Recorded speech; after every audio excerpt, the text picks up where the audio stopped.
A loving mother, sister, and daughter now at the center of a murder investigation.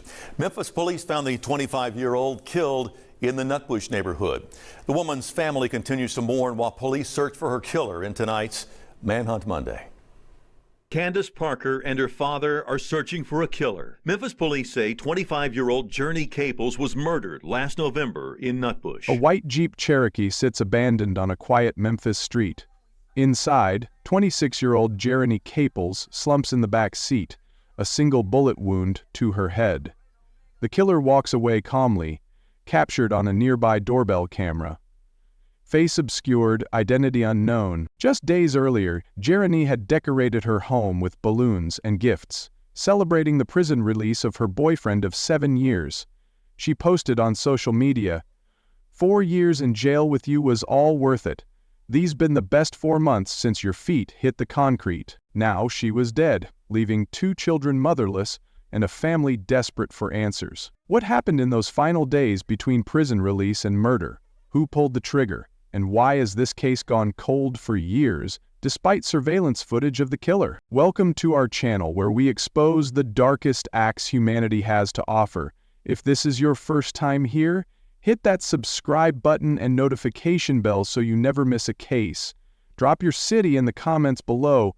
We want to know where our crime family is watching from tonight. Today we're diving into a case that combines loyalty, betrayal, and a family's relentless search for justice. The murder of Jerriny Caples remains unsolved, but the clues are hiding in plain sight, and someone in Memphis knows exactly what happened that November day in 2021. Memphis, Tennessee, a city known for its blues, barbecue, and unfortunately, one of the highest murder rates in America. In 2021, the city recorded 346 homicides, making it one of the deadliest years on record.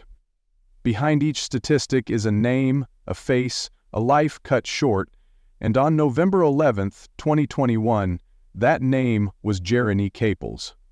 Known as Jay to those who loved her, Jerriny was born and raised in Memphis. She attended Hamilton Elementary, Hamilton Middle, and Hamilton High School, building a community of friends who described her as someone with a big heart, who would do anything for the people she cared about. But Jerriny's world revolved around family.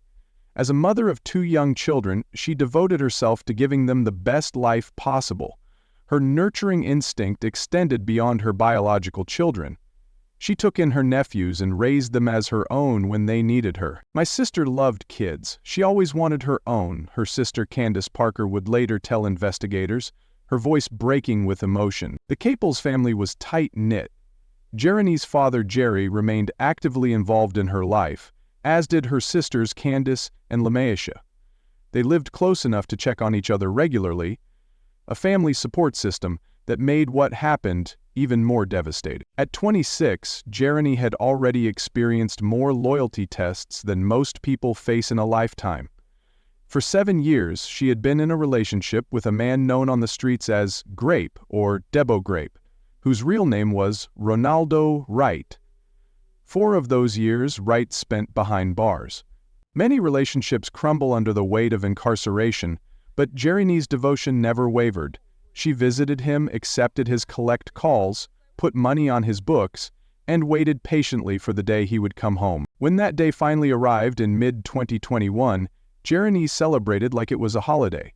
Social media posts show her decorating their home with balloons and welcome home signs. She bought gifts and prepared his favorite meals. In photos, they beam with happiness, her arms wrapped around his neck, his smile wide and appreciative. "I can't believe it's 7 years for us," she wrote in one post. 4 years in jail with you was all worth it. For the next 4 months, Jerriny and Wright appeared to be living their long-delayed happily ever after. They posted videos of themselves dancing in the kitchen, going on dates, and spending time with her children. To outsiders, it looked like patience and loyalty had paid off. But something was about to go terribly wrong. The morning of November 11 started like any other.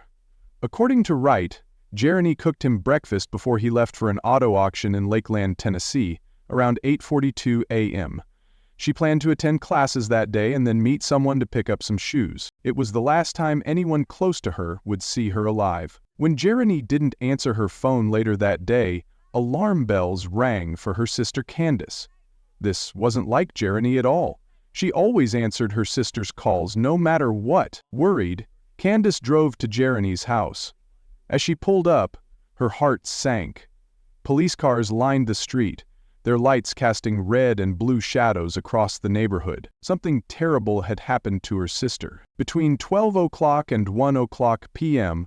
on November the 20th, 2021, in the Nutbush neighborhood of Memphis, Jerriny Caples was shot once in the head at close range while sitting in her white Jeep Cherokee on Print Avenue. The killer didn't try to hide the body, didn't drive the car to a remote location, didn't set it on fire to destroy evidence.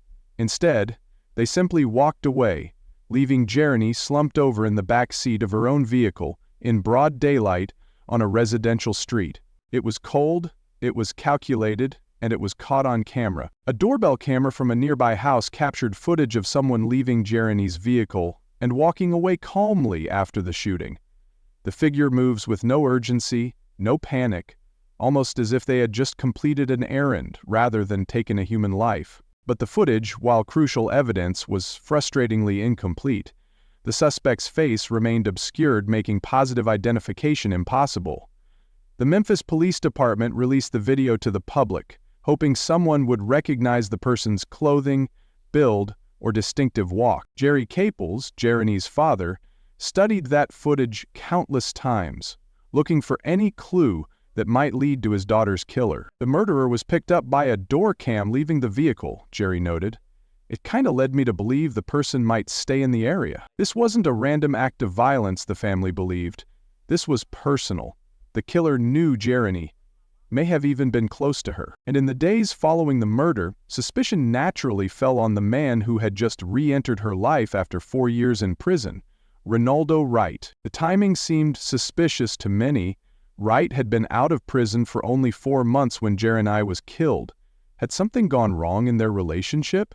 Had the reality of life together failed to match the fantasy they'd built during his incarceration? Wright vehemently denied any involvement. In a Facebook Live video that has since been viewed thousands of times, he defended himself against the whispers and accusations. "I was at an auto auction in Lakeland when it happened," he insisted, claiming security cameras there would prove his whereabouts.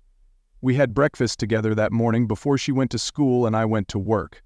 There was no fighting, no arguing between us." He spoke of their loving relationship and expressed genuine grief over her death, but in a case with few leads, suspicion continued to follow him. If you're finding this case as puzzling as we are, take a second to hit that like button and subscribe. We're building a community of true crime enthusiasts who want justice for victims like Jerriny. And if you're from Memphis, we especially want to hear from you in the comments. Did you know about this case? Have you heard anything that might help solve it? As police investigated, they found themselves hitting wall after wall. No witnesses came forward. The surveillance footage wasn't clear enough for identification. Physical evidence was minimal. Crime Stoppers offered a reward for information, and the family later increased it by $4,000. Hoping money would motivate someone to break their silence. But the case went cold. In Memphis, like many urban areas, a no-snitching culture often prevents witnesses from coming forward.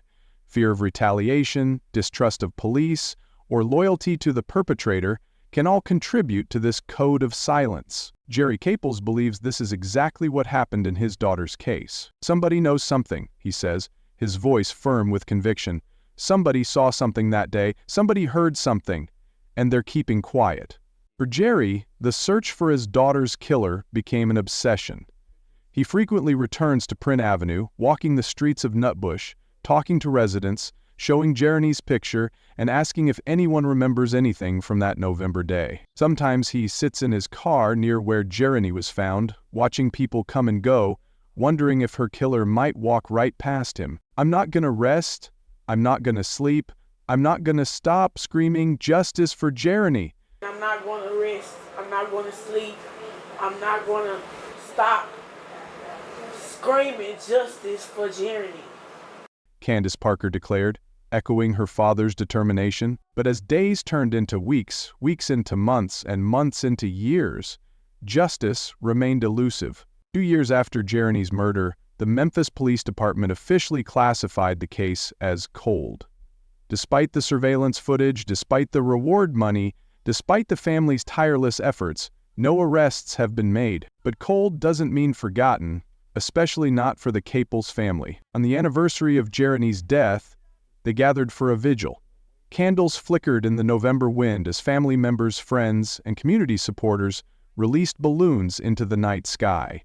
Each balloon carried a message to Jerriny, words of love and promises to never give up the fight for justice. Lamisha Sims, Jerriny's sister, stood before the crowd, her voice steady despite her grief. "This was a senseless act of violence," she said. "That's all it was, and I hate that." Act of violence. That's all it was. And I hate that. The pain of losing Jerriny was compounded by the knowledge that her killer was still free, possibly still walking the streets of their neighborhood. For Jerriny's children, the loss was immeasurable. Not only had they lost their mother, but they had to grow up knowing her killer had never been brought to justice.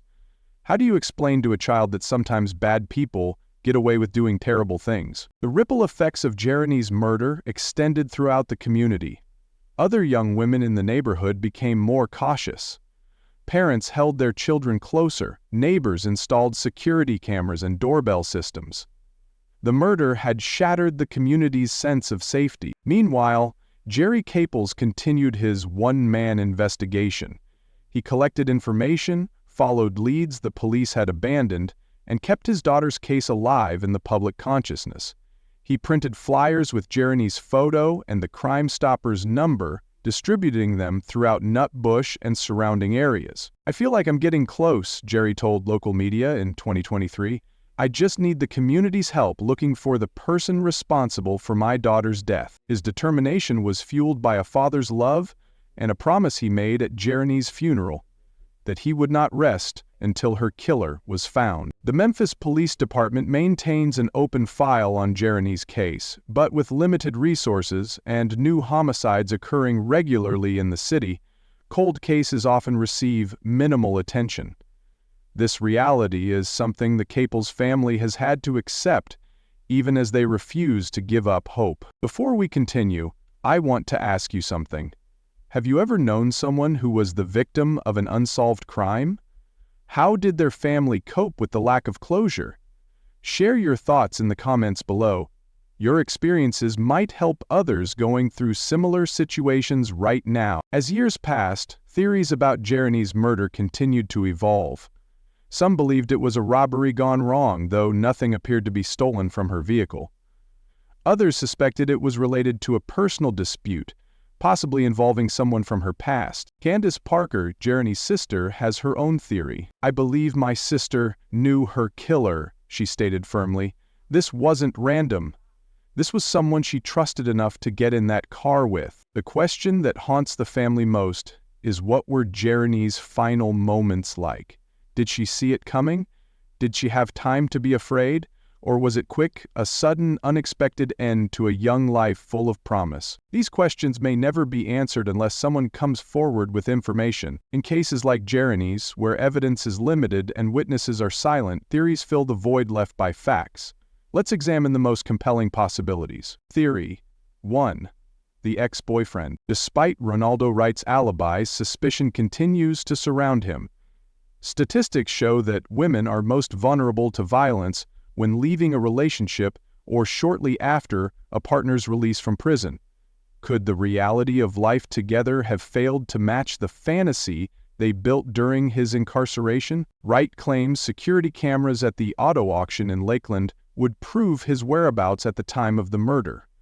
Police have never publicly confirmed or denied this alibi. His emotional Facebook Live video defending himself seemed genuine to many, but others questioned if it was a performance. Theory 2. A new relationship. Some have speculated that Jerriny may have begun seeing someone else, either during Wright's incarceration or after his release. Jealousy is a powerful motive for murder. Could a third party have been involved in a love triangle gone wrong? The fact that Jerriny told her father she was meeting someone to get some shoes on the day of her murder has led some to wonder if this was code for meeting a new romantic interest. Theory 3. Neighborhood connection. Jerry Caples' belief that the killer lives in the area is supported by the surveillance footage showing the suspect walking away calmly, seemingly familiar with the neighborhood. This could indicate the murder was committed by someone local, perhaps a neighbor, acquaintance, or even a friend. The killer's comfort in the area suggests they either lived nearby or spent significant time there, adding weight to the theory that Jerriny knew her murderer. Theory 4. Mistaken identity. Though less likely, there's always the possibility that Jerriny was not the intended target. In areas with high crime rates, mistaken identity killings do occur. Could Jerriny have been in the wrong place at the wrong time, or driving a vehicle that resembled someone else's? The precision of the single gunshot to the head, however, suggests this was not a random act or a case of mistaken identity. This appears to have been personal. Which theory do you think makes the most sense? Hit pause right now and drop your thoughts in the comments. We're building this case together, and your perspective might shed light on something we've missed. Regardless of which theory is correct, one fact remains undisputed. Someone in Memphis knows what happened to Jerriny Caples. Someone has carried this secret for years while her family continues to suffer. As we approach the 4-year anniversary of Jerriny Caples' murder, her case represents more than just an unsolved homicide. It highlights issues that plague many American cities: gun violence, witness silence, and the devastating impact of crime on families and communities. For Jerry Caples, the fight for justice has become his life's mission. He continues to walk the streets of Nutbush, showing his daughter's picture to anyone who will look, asking the same questions he's been asking for years. "I know somebody saw something," he insists. In broad daylight on a residential street, somebody knows who did this. The family has considered hiring private investigators, but with limited resources, they've had to rely primarily on their own efforts and the work of an overwhelmed police department. Candace Parker, who lived close enough to her sister to check on her regularly, now lives with the guilt of not being there when Jerry needed her most. "I never thought I'd put my sister in a casket," she says, her voice breaking. "We just want justice for her. That's it." For Lamisha Sims, another of Jerriny's sisters, the pain has transformed into advocacy. She now speaks at community events about gun violence and the importance of coming forward with information about crimes. "Full bullet took my sister's life," she tells audiences, "but the silence afterward? That's killing our whole community." The children Jerriny left behind are growing up with only memories and photographs of their mother. They're being raised by family members who try to keep Jerriny's spirit alive through stories and traditions she valued. If you've stayed with us this long, take a moment to like this video and subscribe to this channel. We cover cases like Jerriny's because we believe every victim deserves to have their story told and every family deserves justice. Your support helps us continue this important work. What can we learn from Jerriny Caples' case? What lessons might prevent similar tragedies? First, community vigilance matters.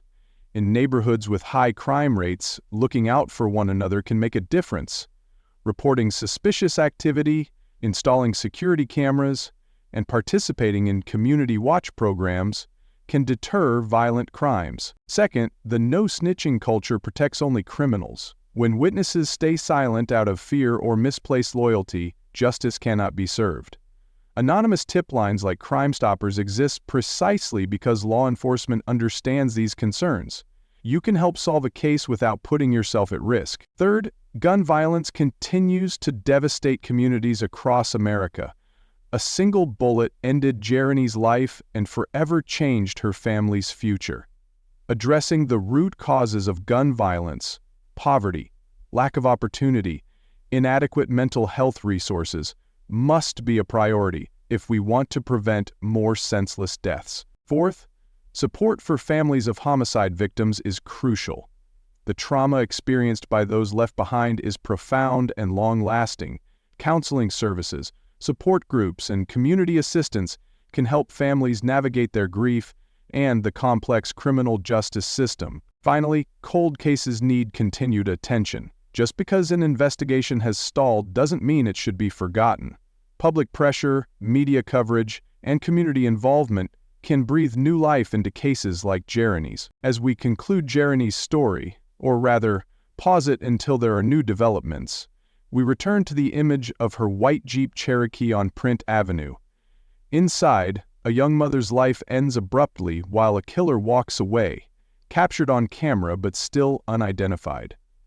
Somewhere in Memphis, that person continues their life, perhaps believing they've gotten away with murder. But as long as Jerry Caples walks the streets of Nutbush asking questions, as long as Candace and Lamiche keep their sister's memory alive, as long as Jerriny's children grow up wondering who took their mother from them, justice remains a possibility. If you have information about Jerriny Caples' murder, no matter how small or seemingly insignificant, please contact Memphis Crime Stoppers at 901-521-28-CASH. Tips can remain anonymous, and you might provide the missing piece that finally brings closure to a family that has waited far too long. Remember, behind every statistic is a human being whose life mattered. Jerriny Caples mattered, and her story deserves to be told until justice is served. Thank you for watching. Until next time, stay safe and look out for one another.